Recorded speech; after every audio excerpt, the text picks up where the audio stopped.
اللہ نے 4 قسمیں کھائی ہیں۔ اس صورت میں کتنی قسمیں کھائی ہیں؟ 4۔ قسم تو ایک ہو تو اس کی بڑی شان ہوتی ہے۔ رب 4 قسمیں کھا رہا ہے، والتین والزیتون وطور سینین وہذا البلد الامین۔ آگے اللہ نے کہا وَلَقَدْ خَلَقْنَا الْإِنسَانَ فِي أَحْسَنِ تَقْوِيمٍ۔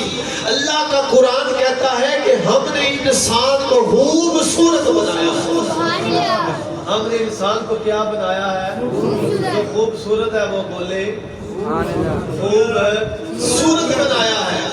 کوئی انسان نہیں کہہ رہا، کوئی نبی ولی نہیں کہہ رہا، خود خالق کائنات کہہ رہا ہے لقد خلقنا الانسان فی احسن تقویم۔ کہ نبی کے غلاموں ہم نے انسان کو خوبصورت بنایا۔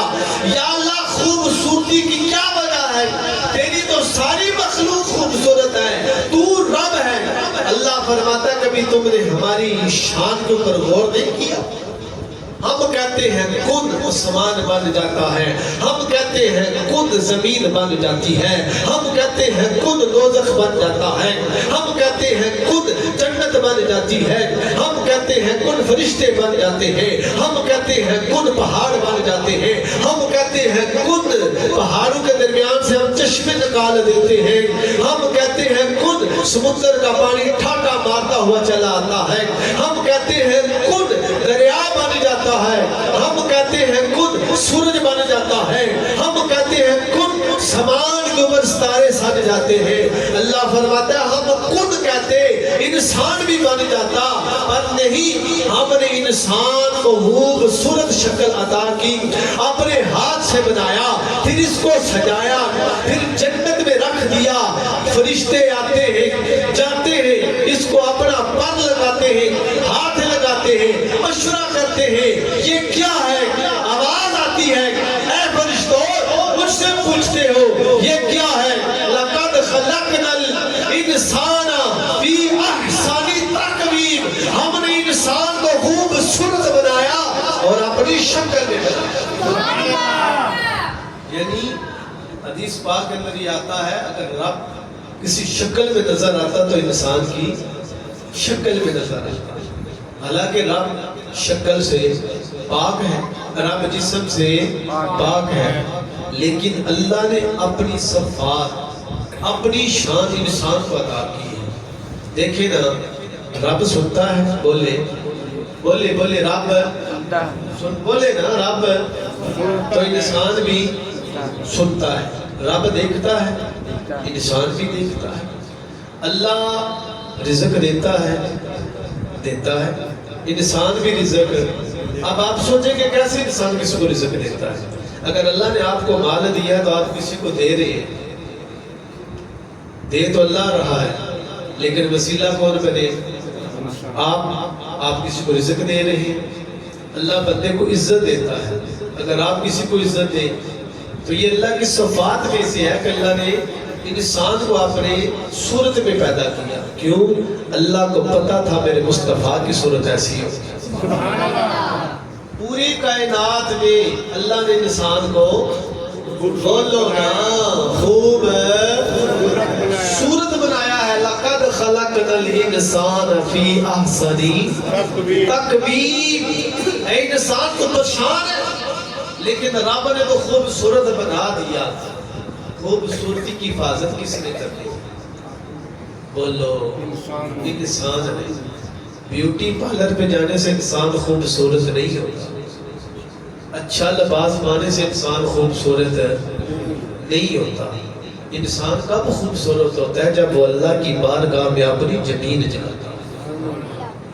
نوجوانوں دیکھیں، میں آپ کو اس کے اوپر ایک بڑی پیاری سی بات بتانے لگا ہوں۔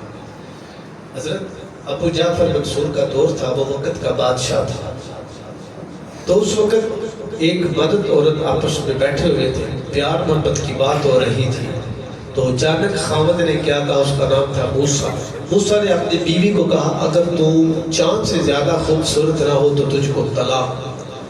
بیوی بھی پڑھی لکھی ہوئی تھی، جب یہ کلمہ سنا تو فوراً اپنے خاوند سے اس نے علیحدگی اختیار کر لی، کہا مجھے طلاق ہوگی ہے۔ تو بڑے بڑے علماء کے پاس یہ مسئلہ گیا تو سب لوگ یہی کہتے ہیں کہ یہ جو چاند ہے یہ بڑا خوبصورت ہے، کیونکہ جب چاند چمکتا ہے تو پوری کائنات کو روشن کرتا ہے، چمکا دیتا ہے۔ لوگ کیا کہتے ہیں؟ چاندنی رات ہے، چاندنی رات ہے۔ پرانے لوگ جب چاند درمیان میں جاتا ہے تو رات کو روشنی ہوتی تھی، وہ سفر کیا کرتے تھے۔ ایسے ہی ہے نا، آج کے نوجوان تو یہ تاریخ بھول گئے ہیں نا، یہ تاریخیں یاد رکھنی چاہیے۔ اور پھر میرے حضور کا بھی یہ فرمان ہے، جب تم رات کو سفر کرتے ہو تو سفر جلدی ختم ہو جاتا ہے، سفر ہے جلدی ختم ہو جاتا ہے۔ تو جو موسیٰ تھا وہ پریشان ہو گیا کہ میری بیوی کے ساتھ بڑی محبت تھی، بڑا پیار تھا، ایک پڑھی لکھی اچھی بیوی ہے، اس کو تو طلاق ہو گئی ہے۔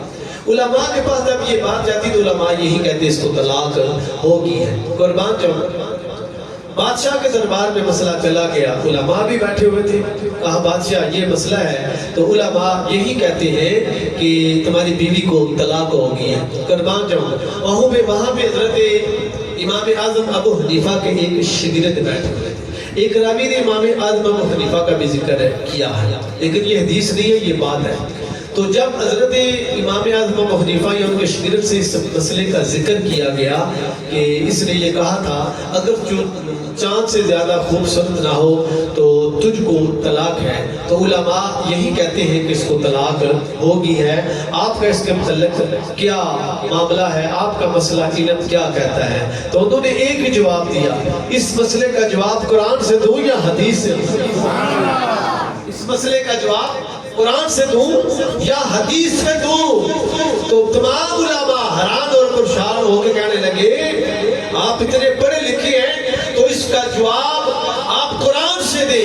آپ نے کہا تم نے اللہ کا قرآن نہیں پڑھا؟ فی احسانی تقویم، اللہ فرماتا ہے پوری کائنات میں اگر کوئی خوبصورت ہے تو وہ صرف انسان ہے۔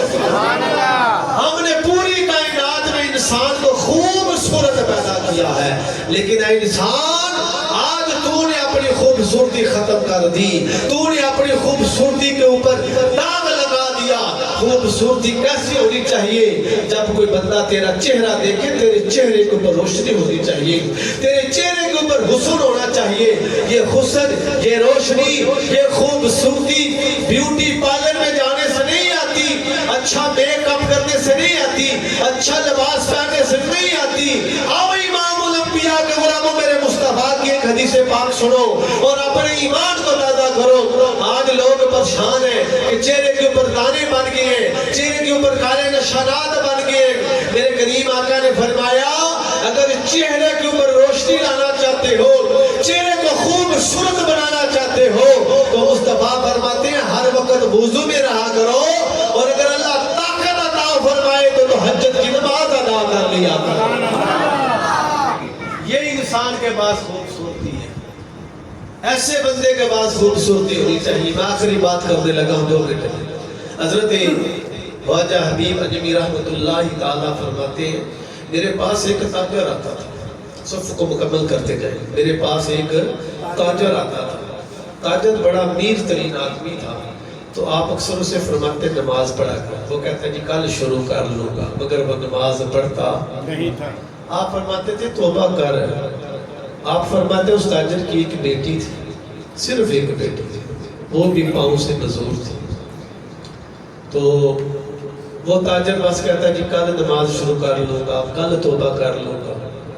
آپ فرماتے ہیں ایک دن وہ آیا نا، کہنے لگا بابا جی کل رات سے میں نے توبہ کر لی، کل رات سے میں نے توبہ کر لی۔ جڑے پچھلے دن نہ بولے نہ کوئی نہیں کی تھی، جنہیں توبہ کی تھی وہی بولتا ہے، جنہوں لگی وہی جانتا ہے، تسی بھی بولیا کرو میں نے کل رات سے توبہ کر لی ہے۔ فرمایا کیسے تو نے توبہ کی ہے؟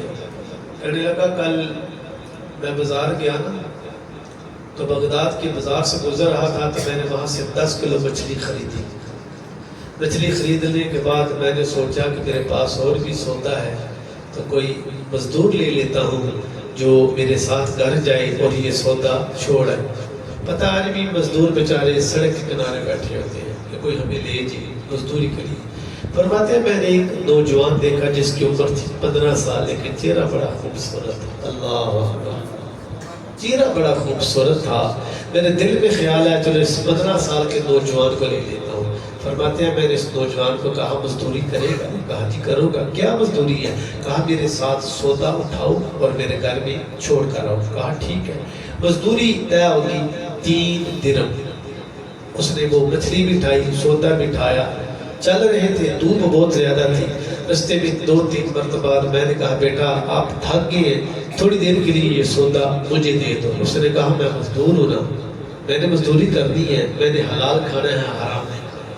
فرماتے ہیں چلتے چلتے 1 بجے کا جب وقت ہوا تو مسجد میں اذان کی آواز آئی تو مجھے کہنے لگا اگر اجازت ہو تو میں نماز پڑھوں. کہا میں نے نماز پڑھی. میں باہر پھٹے کے اوپر بیٹھ کے اس نے سودا رکھا. وہ نوجوان مسجد کے اندر گیا، نماز پڑھ کے جلدی سے واپس آ گیا. کہنے لگا میں نے فرض اور سنت ادا کر لی ہے، نفل چھوڑ دیے تاکہ کہیں آپ کو دیر نہ ہو جائے. فرماتے ہیں دل میں خیال آیا مزدور بھی ہے، نوجوان بھی ہے، 15 سال کی عمر ہے، خوبصورت بھی ہے، چہرے کے اوپر بڑی روشنی ہے، بڑا حسن ہے اور مزدوری بھی کرتا ہے اور روزہ بھی اس نے پتہ نہیں رکھا یا نہیں رکھا، لگتا ہے ایسے جیسے اس نے روزہ رکھا ہوا ہے. اس کا چہرہ بتا رہے ہیں. فرماتے ہیں جب ظہر کی نماز کے بعد میں اپنے گھر پہنچا تو میں نے کہا بیٹا آؤ تھوڑی دیر آرام کر لو، پانی پی لو، کھانا کھا لو. کہنے لگا آپ کا شکریہ، میں نے روزہ رکھا ہوا ہے اس لیے میں کھانا نہیں کھاؤں گا. کہا اچھا چلو ایسے کرو آج شام کی افطار ہمارے ہاں کرنا. میری وہ بات مان گیا، بس تو مسجد چھوڑ آیا. اس نے مغرب کی نماز پڑھی. مغرب کی نماز کے بعد وہ واپس میرے گھر آیا. میں نے اس کو کھانا دیا، عشاء کی نماز پڑھی. عشاء کی نماز کے بعد وہ نوجوان کہنے لگا جی میں اگر کہیں تو رک جاؤں کیونکہ میرا گھر یہاں سے دور ہے، میں صبح گھر چلا جاؤں گا، مجھے ایک کمرہ چاہیے. ہم نے اس نوجوان کو کمرہ دے دیا. عشاء کی نماز کے بعد وہ اپنے کمرے میں چلا گیا. میں اور میری بیوی جو ہماری بیٹی 20 سال جس کی عمر تھی، جو پاؤں سے مزدور تھی، ہم نے کھانا کھانے کے بعد اس بیٹی کے کمرے میں گئے، اس کو کھانا کھلایا. کھانا کھلانے کے بعد ہم نے کہا بیٹا آج ہمارے گھر میں نا ایک نوجوان آیا ہے جس کا چہرہ بڑا خوبصورت ہے، بڑا ہی نیک ہے، بڑا ہی پرہیزگار ہے، بڑا متقی ہے، بڑا خوبصورت اس کا چہرہ ہے. تو بیٹا ہم خوش نصیب ہیں. انہوں نے اپنی بیٹی کے ساتھ باتیں کی. میاں بیوی اپنے گھر میں آ گئے، اپنے کمرے میں سو گئے. جب رات 1-2 بجے کا وقت ہوا تو اس تاجر کے دروازے کے اوپر دستک ہوئی. جب تاجر نے دروازہ کھولا تو وہی بیٹی جو 20 سال چل نہیں سکتی وہ دروازے کے سامنے کھڑی ہے. کہا بابا میں ٹھیک ہو گئی ہوں. کہا بیٹا 20 سال میں نے تیرا علاج کرایا، تو ٹھیک نہ ہوئی، آج کیسے ٹھیک ہوگی؟ کہا آپ نے کہا تھا نا ہمارے گھر میں ایک نوجوان آیا ہے جو متقی ہے، پرہیزگار ہے، مزدوری بھی کرتا ہے، روزہ بھی رکھتا ہے اور اس کے حلال کماتا ہے. جب آپ میرے کمرے سے باہر آ گئے میں نے اللہ کی بارگاہ میں دعا کی مولا اگر واقعی وہ نوجوان نیک ہے تو اس کا صدقہ مجھے شفا عطا کر. سبحان اللہ. اللہ نے مجھے شفا عطا کر دی. قرآن کیا کہتا ہے؟ یا ایھا الذین آمنوا اتقوا اللہ وابتغوا الیہ الوسیلۃ. اے ایمان والو اللہ کی طرف وسیلہ تلاش کرو.